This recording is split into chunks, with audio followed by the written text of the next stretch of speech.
Hey my loves, I wanted to just come on and just have a little chat with you about anxiety and depression. And just that there's no one size fits all when it comes to anxiety and depression. And I know when, for some reason, back when I did have anxiety and depression, to have anxiety somehow, that seemed okay.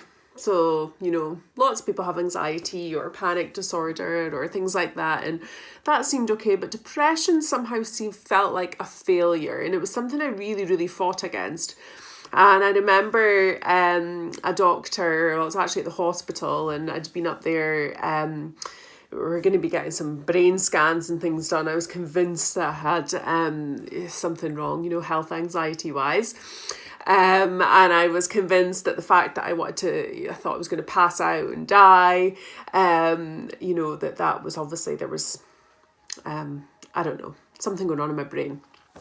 There was something going on in my brain, but it wasn't something physical. So the doctor then diagnosed me with postnatal depression and subconscious hyperventilation.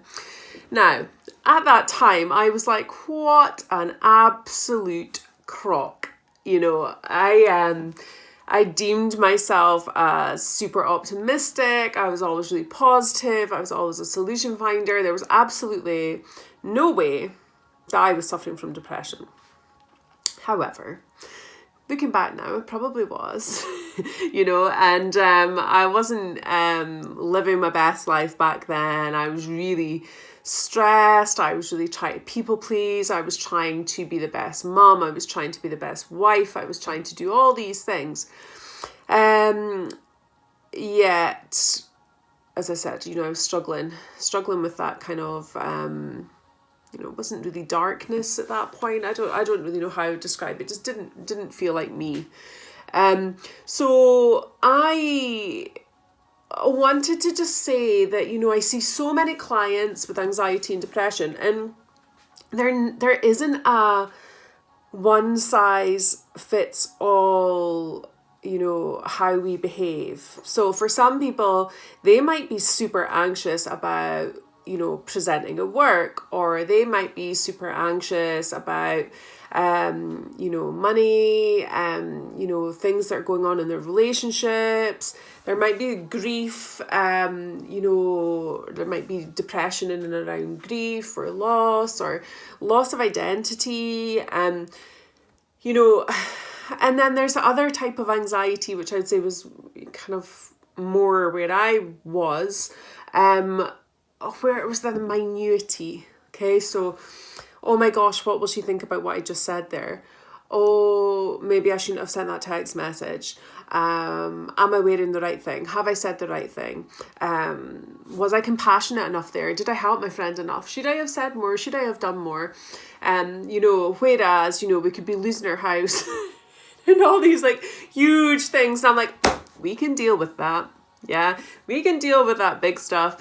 And some people come to me and they're like, oh, I've got nothing to be anxious about. Like, I feel guilty because I've got a great husband, I've got lovely kids, I've got a beautiful home. Yeah, I am crippled with anxiety.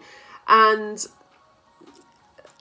at points, that's exactly where I was at. And there is nothing wrong with that. That's what I'm saying. There's no one size fits all. You don't have to have a crazy mad reason for suffering from anxiety. It doesn't have to be something traumatic or deep. Equally, it can be something traumatic and deep. There's no one size fits all. And but what I would say is, through my coaching experience, through my life experience, through my 2 decades of suffering, through the writing of my book, through all the clients that I work with, there's absolutely solutions that can help you move through that space, move from that space, learn from that experience, create a life that is beyond what you can even imagine. And, I don't say that half-heartedly. Like, I absolutely hand on heart believe that we can create lifestyles that support us. And yes, you may need to take antidepressants, and sometimes, no, you may not need to take antidepressants. And it doesn't matter. Like, all is so individual. Yet there's so many things we can do that are actually really, really similar to support ourselves. So I want you to know that you're not alone. If you are feeling down just now and you think, oh gosh, I've got no bloody reason to feel down, or you could be feeling down like I've got every reason to feel down, like my world feels like it's falling apart, it's all okay, and you're allowed to feel that way. And there is help and support.